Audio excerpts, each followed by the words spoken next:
Welcome to the kitchen, everyone. It's baking with Jim time. Today we are going to make peanut butter cups. Here they are in my wife's book, Tanya Bakes. I've been using this book now for, since it came out for my baking videos, and it's yet to fail me. So, here's what you're going to need. We've got some roasted peanuts and some salt. I think that's mostly for decoration, so we'll forget about them for the time being. We have some ground almonds, peanut butter, smooth. We've got some maple syrup, some dark chocolate. We've got some coconut oil. And I believe that's basically all you need. Apparently, this is quite an easy one, so let's go. The first thing you need to do is get yourself your muffin slash cupcake trays, and you need to line them with your little papery things that you put them in. This is making 8, but my trays come in 6s, which is annoying, so I'll put 4 in each. Let's see if I can find any of the papery bits though, because I can't remember if I've got any of them. We're good, I've got them. They're not like, oh no, gold ones, they're sexy. So I'm gonna use the gold ones. 1, 2, 3. Got a silver one, a couple of silver ones, 1, 2, 3, 4, and then a random one that's gonna be polka dotty. Okay, that's fine. One thing that really upsets me is when your cupcake cases are a slightly different size to your cupcake trays. They don't really sit in properly. It's a small thing, but I like things just to be neat and tidy, and it isn't quite right, but hey ho. Step 2, these are going to be easy. Melt the chocolate and coconut oil into a bowl placed over a pan of boiling water, making sure the bottom of the bowl does not touch the water. So that's 200 grams of dark chocolate and 3 tablespoons of coconut oil. Okie dokie, where's my bowl? I need a bowl. Here's a bowl. 200 grams of chocolate. You're 180, so that's easy. Okay, now I need 20 more grams for my second bar. On my scale one. 24, we like it chocolatey, that's fine, okay. Throw that in, and then 3 tablespoons of coconut oil. So these are, I'm not going to say they're healthy, because they're not healthy, but they are less bad for you than a lot of other things you could eat. So if you want a sweet treat, and you don't want to, like, you know, consume a load of raw sugar and stuff, these aren't that bad, you know? Oh my god, I didn't realise that, whoops. Okay, so my coconut oil had a surface of solid coconut oil, and then underneath it was a bunch of liquidy stuff. So I've just squirted it everywhere. Okay, 1, 2, 3. I'm so oily now. My coconut oil exploded. Wait a second, I'm going to tidy up. If there's one thing I've learned with coconut oil is that different brands have slightly different melting points, and this brand here, Lucy B, seems to have a melting point I can't quite decide on. So the top was solid, and I assumed the whole thing was solid, but actually it was just like a crust on top. And as soon as you kind of penetrate the crust, it's liquidy. I prefer having a liquidy one, because often I use it to cook with, and it's much easier just to scoop and pour, but I wish I had known that the top was the only bit that was solid. Right, now I need some boiling water in my pan. Oh, I've got coconut oil on my t-shirt. That's really sad. Right, boiling water, let's put this, I'm actually going to leave my spoon in there for a moment too, and let all the coconut oil melt off, because I'm going to use that again in a minute, I think. Good, next step. So I was going to move on to the next step, but I can't, because actually I can't do anything until that's melted. So the next step is spoon 1.5 tablespoons of the mixture into each cupcake case, then set aside and allow to cool slightly. So I guess I'll just wait. Well, the whole idea of leaving the spoon in to let the coconut oil melt off was a bad idea, because actually it just fell into the chocolate and coconut oil, and now it's covered in mess. I'll wash it. When you add coconut oil to chocolate and melt it, it just goes so glossy and lovely. I like that. Okay, so I'm going to spoon 1.5 teaspoons into every little case here. But there should also be a lot left over, so hold on to that because you'll need it in a bit. Oh wait, I just realised that that one actually has 2 cases, not just 1 case. So I don't need the polka dotty one now because I've got 2 gold ones. Great, so now we've got 4 gold and 4 silver. Excellent news. Get rid of you. Right. All these cases now have 1.5 tablespoons of the melted chocolate. They're going to one side for now.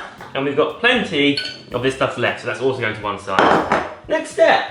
Mix together the peanut butter, ground almonds, maple syrup and salt in a small bowl. Roll the mixture into 8 balls, then flatten them with your hands and fit into each case on top of the chocolate. Okay, so we need 100 grams of smooth peanut butter, 4 tablespoons of ground almonds, 1 tablespoon of maple syrup, and 1 pinch of salt.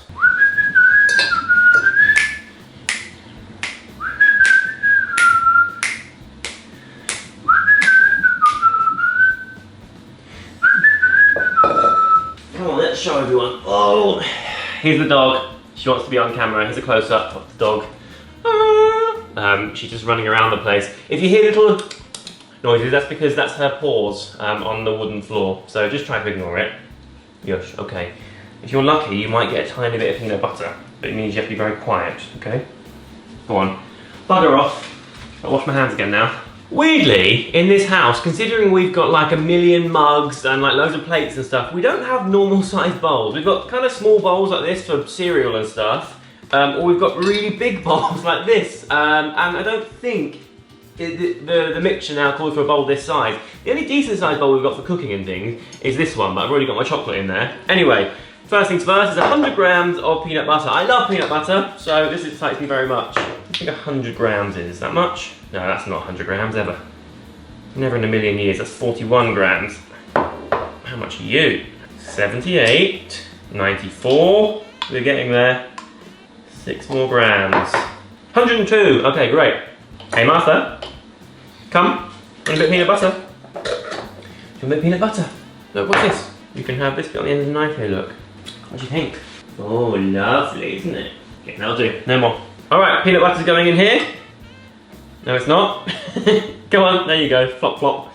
Now I need 4 tablespoons of ground almonds. 1, 2, 3, 4. 1 tablespoon of maple syrup, like that. And then a pinch of salt. Right, now you mix together. I don't know how else it's going to mix. It's all quite solid. Even the peanut butter is like really dense. But let's find out. Oh, it's fine. What was I talking about? And there it all is. Now I need to separate it into 8 equal sized lumps and then roll into balls and flatten a bit and put in the cupcake cases. Right, so I now have a log of peanut butter and ground almonds and stuff. I feel like it's very hard to get that into 8 equal sized lumps to put in my cupcake cases. Here's my plan. I'm going to chop it in half, then those halves into half, then those quarters halved again, and that should give me 8 bits, which are all sort of equal sized by eye, right? That works. It's really satisfying to cut. You ever see those things on Instagram where people like play with that sculpting sand? It looks like what I imagine that's like, but tastes much better. There you go, 8 equal sized peanut buttery bits that are kind of falling into one lump again. So, roll them into balls. Like, that's actually really satisfying. They're quite easy to mold, and then flatten them with your hands. Like that, and then put into the cupcake thing. I feel like that one I could have made a bit wider actually, so let's flatten them a bit more so they fill the whole case. That's better. Okay. Oh yeah, that's satisfying. Okay.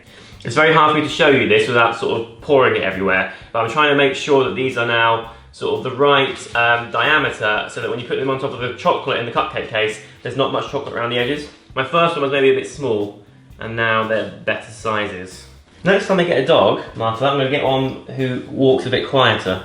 I'm resorting now to playing with my dog with my foot, so I don't get my anything get my hands dirty. Okay, drop it. Drop it. I've currently got a yellow squishy toy between my big toe. Here it is, I don't know if you can see that. There's her toy. Ready? Ready? Go get it. Good girl. Well, that's my best one yet. That's like the perfect size. So I'm going to try and show you this without spilling it everywhere, but as you can hopefully see, I've made the peanut butter the right size so that kind of, there's not much chocolate around the edges. If I show you the first one I did, the first 2 I did in fact, I didn't really do that because I wasn't really thinking properly, and they're kind of just floating in an island there of like chocolatey sea, which is fine, that's fine. I quite like the idea of them being wider and filling the whole space so you get layers. Anyway, next step. Spoon the remaining melted chocolate into each case so the peanut butter is covered. Okay, great, I can do that. Do I be brave and just pour it? I'm gonna just pour it. Or should I spoon it? Nah, screw it, I'm gonna pour it. I'm a rebel. I wanna make sure I don't use too much though. I'm pouring very slowly. Yeah, so the one where there's the peanut butter is kind of a bit not wide enough. It's gonna be just loads of chocolate, right? So I think it's important to make them wider. I've still got some chocolate left, so let's fill them up, shall we? You could do with some more, I reckon. Right, looking good. What comes next? Sprinkle with a few sea salt flakes, or even chopped peanuts if you like, then transfer to the fridge and chill to set for 20 minutes before serving. All right, so let's do peanuts first, then sea salt, I think. Oh, that's satisfying. Look how you open these peanuts, you just peel there. There's like then a little peanut case. I love that. Okay, I don't want too many chopped peanuts on top, so I'm gonna just kind of get that many. Get myself a knife. Oh, I've got a chopping board and everything. Like an adult should. So let's put these on the chopping board. Oh no, I lost a peanut. Where'd you go, peanut? There you go. That's an escapee nut. Right, chop the peanut a bit. Do you know what? I've never chopped a peanut in my life. They're actually really satisfying to chop. These peanuts aren't salted already, so I think when I add a bit of sea salt on top, it'll be really nice. Let's give them all a little sprinkle. Clearly, this is not a recipe that's ideal for you if you're allergic to peanuts, so you should probably avoid it. But if you like peanuts, you're in for a treat. Okay, now time to sprinkle of salt for each one. And then we put them in the fridge for like 20 minutes or so, and that's them done. You get to eat them. Okay, fridge. Oh, my fridge is quite full. Let's make some room. Okay, so I'll come back to you in 20 minutes or so. I think it's time to get them out of the fridge. I've left them about half an hour because I thought 20 minutes might not be quite long enough, and plus I was writing emails and got carried away. So, let's have a look. Here's one. Here is the other one. Let's investigate, shall we? Oh yeah. Look at that. It looks like solid chocolate. It's melting in my hands actually already. And then let's bite into it. Oh wow. That's amazing. Because of the coconut oil and the chocolate, it melts in your mouth really quickly. That is absolutely delicious and so easy to make. I'm in love. Wow. Okay. Oh my god, it's so good. And also get all melty on your fingers. That's amazing. Thank you so much for watching this video. I can't talk because I've got peanut butter on my mouth. Thank you so much for watching this video. I hope you liked it. If you did, give it a thumbs up. Leave me a comment down below. Make these because they're amazing. And if you do make them, let me know using the hashtag BaconWithJim on Instagram or Twitter or something, because I like seeing what you're up to. Yeah. Also, here's some news. I've got a book. You probably know this already, but I'm writing a book. It comes out 5th of October. I'll put the pre-order link down below. Loads of information about it too. There's videos and stuff so you can find out what it's all about. I really hope you like it. If you're interested, please buy it. I'll see you very soon. Goodbye.